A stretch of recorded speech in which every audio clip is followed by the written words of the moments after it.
sheekadan waxay nagu dhacday anigii iyo walaalkeyga.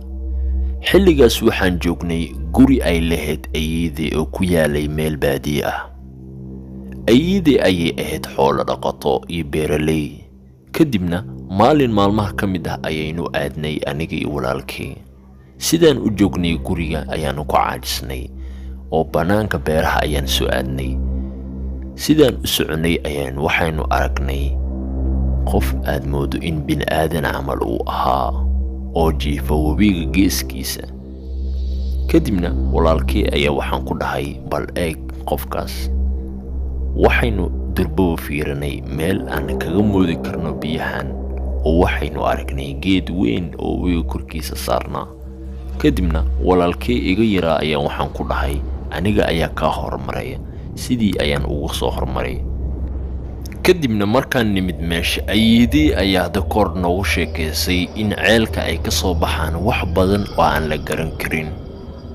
hadda ka hor ayaa waxaa dhacday wiilkii iga weynaa in uu sikadiis ceelka ku fiiriyey kadibna wax ay kaga soo baxeen.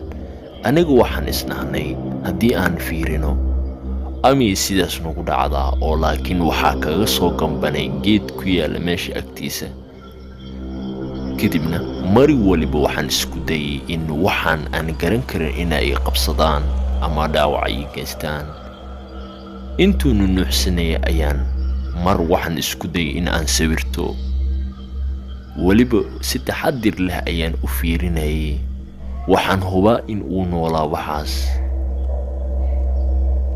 laakiin mar sikadiis ayaan ku sawirtay oo kaamirada codkeed ayaa furnaa iyo leerka. waxaan arkay durbabi inuu soo kacay. ilaah waxaan ka bariyay in ninkan uu qabsanin waxaan la garan karin. kadibna intaan booday ayaan dhacay.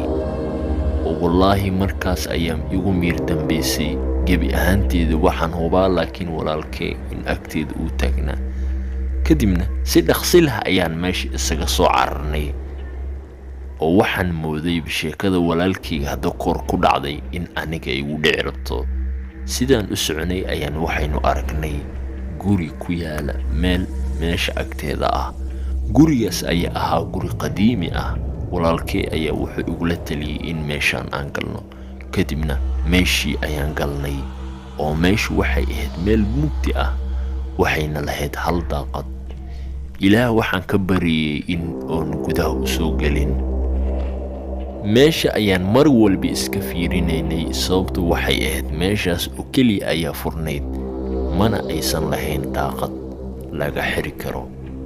laakiin intaan meesha taagnayn ayaan aragnay qofkaas wejigiisa oo weligii maan arkin intaan noolaa.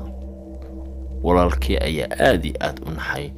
marna wuxuu i weydiinayay miyaad aragtay wixii hadda oo kale weligaaga intaan nooshahay. oo waxaan ku dhahay maya. habeennimadkii markii ahayd ayaan meesha isaga soo baxnay weliba anagoo arkayn weji aanan garan karin.